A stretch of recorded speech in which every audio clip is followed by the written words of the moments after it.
Hello guys! Welcome back to my YouTube channel! For today's video, pag-usapan natin si Diwata, yung may-ari ng Diwata Paris Overload. Dahil may sinasabi siya na okay lang naman daw sa kanya na dumating yung point na wala na talagang kumakain sa kanyang parisan. So, kasi hindi naman daw permitting yung kasikatan at yaman, yung kayamanan, hilang permente. So, pakinggan natin yung sinasabi niya before po ako magbigay ng opinion ko para po sa aking opinion. Para akin lang to Wala kayo. Comment lang kayo kung ano yung maparating ninyo kay Diwata.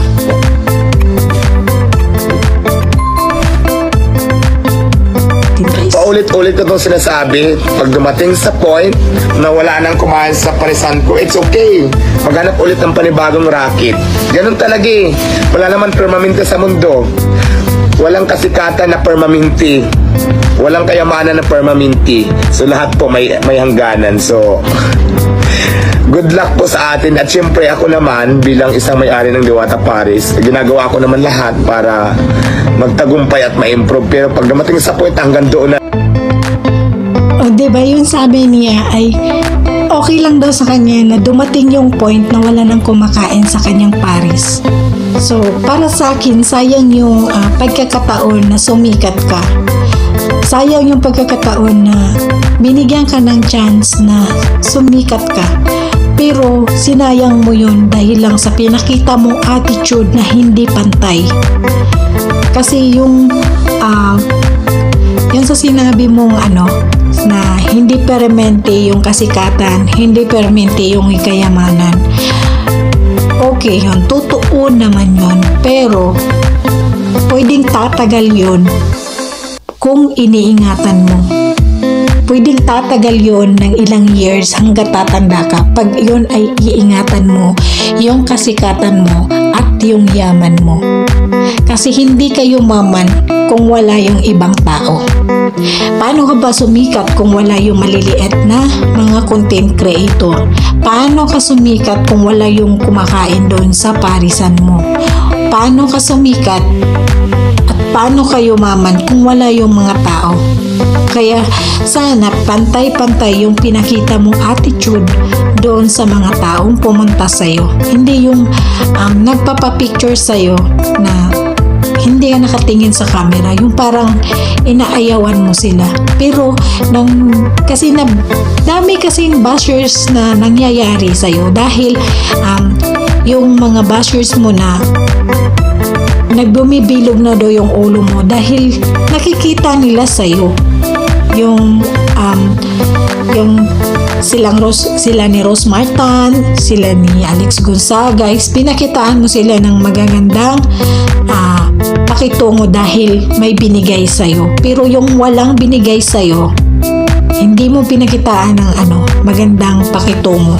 Kaya yun ang daming bashers. Kaya para kang bulaklak na napakabango.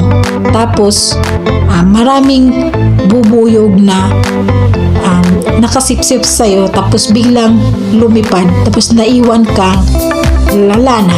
Yung parang nag-dry na. Tignan mo yung bulaklak na nasobrahan sa bubuyog na wala na talagang katas. Parang ganon. Yung parang kang nasa story na yung story mo na ikaw yung napakabango. Tapos dinapuan ka ng isang tapos ayaw mo, nilaglag mo, tapos pinarusahan ka ng Diwata, gano'n. Kaya okay lang naman sa'yo kasi tanggap mo na gano'n talaga yung buhay, na hindi permanente yung yaman at yung kasikatan. Pero kung yun ang hiningatan, tatagal yun ng ilang taon. At kung yun ay inaalagaan mo, iniingatan mo, tatagal yun hanggat pagtanda mo. Pero sa pinakita mo na attitude sa ibang tao, ayun ang nagpapabagsak sa'yo. Kasi kung sinayang mo yung pagkakataon na sumikat ka, sayang yung pagkakataon na binigay sa'yo ng mga tao na nagbiyahe lang sila ng malayo, pupuntahan ka lang para makatikim ng yung Paris mo, or yung makita ka lang sa personal at mapapicture sila sa'yo, pero parang tinatanggihan mo yung parang ayaw mo sa kanila dahil wala silang ibibigay sa'yo. Sila yung nag sa'yo na sumikat ka, hindi yung mga mayayaman. Yung mga maliliit tulad sa amin na mga maliliit na nagsisimula pa lang, ay kailangan naming sa'yo. Yung proud sa sarili. Alam mo ba yung proud sa sarili na yung isang sikat na tao ay makamayan man lang or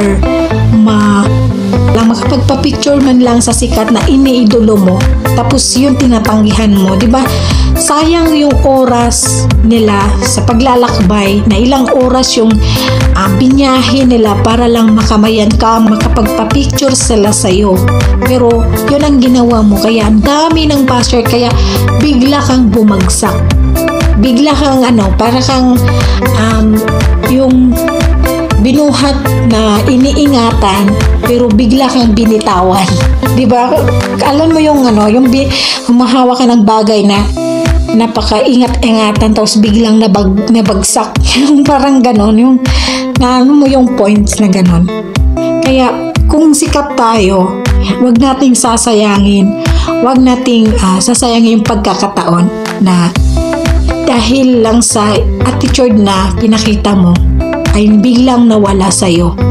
Yung biglang para kang para sa mga video mo parang nakakainis din. Siguro nagbiyahe pa ako para lang makita ka. Tapos ganun yung nangyayari, di ba? Nasasaktan din yung isa mong iniidolo na tao. Tapos bigla ka lang, kahit na picture lang, kahit na lang, wala kang pakitungo na maayos. Di ba? Napakasakit sa isang tao na nagbiyahe lang para lang makita ka, para makamayan ka or makapagpa-picture man lang sa'yo, tapos yun ang ginagawa mo. Sana iningatan mo yung kasikatan mo at yung opportunity na kasikatan mo, iningatan mo. Dahil doon nagsimula yung yaman mo sa mga maliliit na content creator, yung maliliit na mga tao. Hindi katulad nila ni Rose Marta, nila ni Alex Gonzaga, is milyonaryo na yan. Pero ako, nakakaintindi ako sa'yo kasi alam kong pagod din yung trabaho mo. Pero sana pinakausapan mo sila ng maayos para hindi mawala yung mga tao na nagtitiwala sa'yo. Kahit na may milyon ka na, iningatan mo sana yung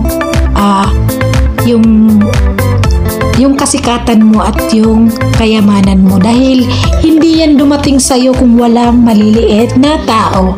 Thank you so much guys for watching, and please subscribe and click the notification bell para updated ka sa another video ko. Thank you so much!